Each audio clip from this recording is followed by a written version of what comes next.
इज्जत की अहमियत से इनकार मुमकिन नहीं। मर्द जितना मर्जी लायक हो, औरत के बगैर नामुकम्मल है। अहले नजर ने तो औरत को खूबसूरत आसमानी। आपसे रुखसत चाहूंगी जो आज के दौर में साइंस लीडरशिप नुमाया किरदार हम इस दुनिया की रौनक है, हम किस दुनिया की रौनक है, हमसे दुनिया जन्नत है। हम माए हैं, हम बहनें हैं, हम बेटियां हैं, हम इज्जत हैं। खेतों से कल्याण जाता है। इस प्रोग्राम की मुनासबत से बढ़कर सदर महफिल प्रिंसिपल साहिबा बाज़ात खुद एक खातून हैं। अज़म किए हुए हैं ताकि समाज की फरसुदा रसूमात को अलविदा कहकर दौर जदीद की बेहतरीन खातून को समाज और मुल्क की खिदमत कर सकें। इन्हीं की काविशों की वजह से आज के इस प्रोग्राम का इनेकाद हुआ। अब मैं प्रोग्राम को आगे बढ़ाते हुए जो कॉलेज के तलबा हैं अपना पेपर प्रेजेंट करेंगे और बेहतरीन मकालाजात को इनामात से नवाजा जाएगा। उसके लिए डॉक्टर निशित में तशरीफ ला चुके हैं। सर, मैं आपका भी इस प्रोग्राम में खैर मकदम करती हूँ। तो आप जरा ताखिर ना करते हुए मैं सबसे पहली जो हमारी रोटी लगती है बिरयानी, माँ के हाथ की सूखी रोटी लगती है बिरयानी।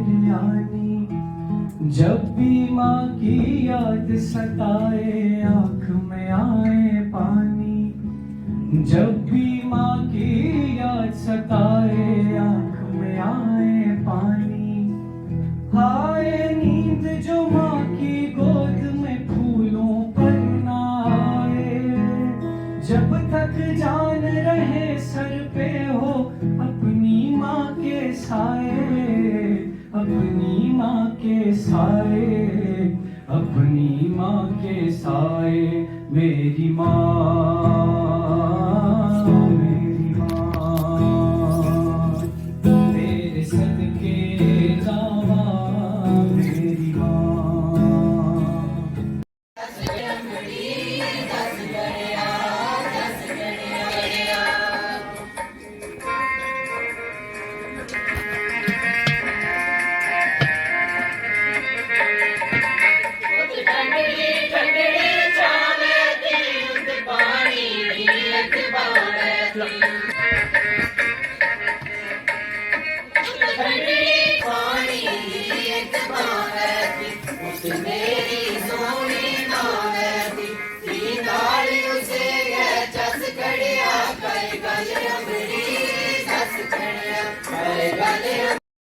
जमाने के लिए मशअले राह, तेरे कदमों के तले जन्नत फिरदौस भी है, तेरे कदमों के तले जन्नत फिरदौस भी है।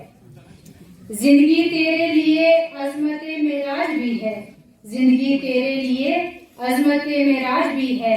आंख में नूर तो रंगों में हया भी है। इस शेर के साथ मैं दावत देती हूँ सैयद मोहम्मद उमर और सैयद मसरूर को कि वो आए और माँ की शान, यहाँ एक सॉन्ग है वो पेश करें। और माँ की शान होती बहुत उम्दा और बहुत बड़ी है और इस महफिल को चार चांद लगा दें माँ की शान का सॉन्ग बयान करते हुए। तो ये दुआ है मेरी, कुछ तो एहसास कर उस जात का जिसका नाम है औरत, जिसका नाम है औरत। जिसके कदमों तले रखी गई है जन्नत, वो माँ है औरत, वो माँ है औरत। तो जिसका बाप है वो है औरत, बेटा है वो है औरत। जिसके नाम से है इस दुनिया में रौनक, उसका नाम है औरत, उसका नाम है औरत। मुझे आज जिस मौजू पर लब कुशाई करने का मौका मिला है वो है बैनुल-अक़वामी यौम ख़वातीन की मुनासबत से अल्लाह ताला औरत को अल्लाह ताला ने मर्द पर 3 अता फरमाई है। अल्लाह रब्बुल इज़्ज़त हर चीज का खालिक है, लेकिन उसने अपनी मखलूक में से तख्लीक का वसफ सिर्फ औरत को अता किया है। अल्लाह ने अपनी मोहब्बत को सिर्फ माँ की मोहब्बत से तशबीह दी है। अल्लाह ने अपनी मोहब्बत को सिर्फ माँ की मोहब्बत से तशबीह दी है। मेरा रब खुद पर्दे में रहता है, लेकिन अपनी सारी मखलूक में से उसने सिर्फ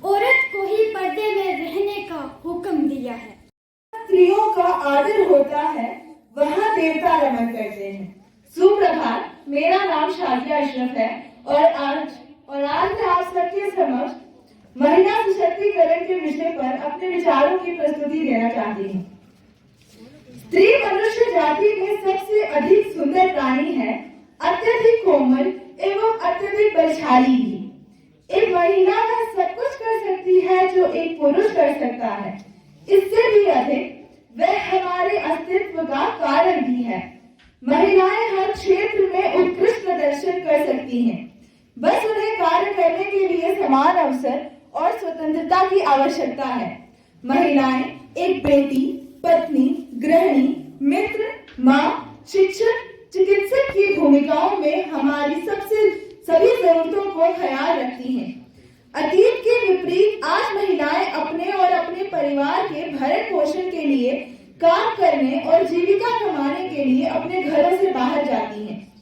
आधुनिक समाज महिलाओं के अधिकारों के प्रति अधिक जागरूक हो रहा है, जिससे इस क्षेत्र में काम करने वाले गैर सरकारी संगठनों, स्वयं सहायता समूहों और अन्य संगठनों की संख्या में वृद्धि हुई है और एक दिल से मोहब्बत की दोनों फर्ज निभाकर इसने सारी उम्र इबादत की। आज बैनुल-अक़वामी यौम ख़वातीन की मुनासबत से मैं अपने तासरात पेश करना चाहूंगी। मेरा मौजूद है निस्वानी अदब। इस्लाम ने औरत को बुलंद मकाम अता किया और अगर देखा जाए तो इसकी वाज़ेह मिसाल कुरान मजीद से मिलती है, जिसकी एक सूरत का नाम औरत के नाम से है और फिर सूरह निसा भी ख़वातीन से ही मंसूब है। अगर ये इस काबिल ना तो कुरान में अल्लाह ताला नुमाया न करते। और फिर नबी करीम सल्लल्लाहु अलैहि वसल्लम पर सबसे पहले ईमान लाने वाली भी एक औरत है और नबी करीम सल्लल्लाहु अलैहि वसल्लम के मिशन पर सबसे पहले जान देने वाली भी एक औरत है। सईदा आयशा, सईदा फातिमा, सईदा इफ्रा जैसी दीगर बेमिसाल और बेशुमार ख़वातीन ने इस सनद की इज्जत को चार चांद लगाए और नबी करीम सल्लल्लाहु अलैहि वसल्लम की निजी जिंदगी की तर्जुमान सईदा आयशा सिद्दीक़ा रज़ियल्लाहु ताला अन्हा है। और फिर जिसके मोमेंट जो हर साल ही हमारे कॉलेज में सेलिब्रेट किया जाता था, हालांकि 8 मार्च को हर साल मनाया जाता, लेकिन कल छुट्टी के बावजूद हमारे प्रिंसिपल साहिबा ने डिसाइड किया कि ये दिन आज मनाया जाएगा। इसका मकसद ये है कि वुमेन को एम्पावरमेंट किया जाए। ये एक अवेयरनेस प्रोग्राम समझ लीजिए या एक मैसेज समझ लीजिए कि वो हर साल ही मैम जो है प्रोग्राम करा के वुमेन्स को बूस्ट करती हैं, उनको इनकरेज करती हैं और पेरेंट्स को चाहिए कि वो अपनी बच्चियों को हर मैदान में आगे भेजें। इसीलिए आज तक जितनी भी कामयाबी हुई है औरतों के ही दम से। उनसे मेरी गुजारिश है कि बच्चियाँ जहाँ तक पढ़ने चाहिए, अगर एक बच्ची पढ़ेगी तो समझो एक मुआशरे को पढ़ाएगी, अगर एक मर्द की तालीम याफ्ता होगी तो वो घर तक ही महदूद रहेगी। मेरा यही मैसेज है कि माँ बाप को चाहिए कि वो अपनी बच्चियों को आगे आने दें, उन्हें पढ़ने दें। मेरा नाम साइमा चौधरी है और मैं गवर्नमेंट डिग्री कॉलेज सोलंकोट में 4th सेम की स्टूडेंट हूँ। आज हमारे कॉलेज में इंटरनेशनल वुमेंस डे मनाया जा रहा है। कल हमारे कॉलेज में मतलब छुट्टी है और आज मना रही। तो मतलब मैं ये कहना चाहूँगी कि अपनी बेटियों को आगे बढ़ने दो, उन्हें रोको मत कि एक भाई एक बाप अब जो होता है वो बेटियों को रोकते ही नहीं, आप पर्दे में रहो, अपने घर रहो, अपने रूम में रहो, बाहर नहीं जाना। तो बेटियां आगे बढ़ेगी तो आपका मुस्तकबिल बढ़ेगा। आप बेटी को पढ़ाओगे, कल बेटी को शादी होगी तो आगे उसके बच्चे भी पढ़ेंगे। अगर आप बेटी को ही नहीं पढ़ाओगे तो बेटी जाहिल होगी तो आगे आप वो अपने बच्चों को क्या बताएगी। इसीलिए अगर देखा जाए तो हमारे हिंदुस्तान में बहुत सारी औरतें हैं जिन्होंने बहुत बड़े बड़े काम किए हैं। कल्पना चावला होगी, प्रेसिडेंट होगी इंडिया की, और भी मतलब नाम और क्या कह लूँ, बहुत सारी औरतें। इसी तरह आप अपनी अपनी बेटियों को जो माँ बाप अपनी बेटियों को मतलब घर में रखते हैं, अंदर रखते हैं, बोलते हैं नहीं हमारी बेटी ये करेगी वो करेगी, लेकिन घर से बाहर नहीं निकलेगी। तो मेरी अपील है उन लोगों से कि प्लीज़ अपनी बेटियों को बाहर जाने दें, उन लोगों को मतलब तालीम हासिल करने दें ताकि वो अपना मुस्तकबिल आगे बढ़ा सकें।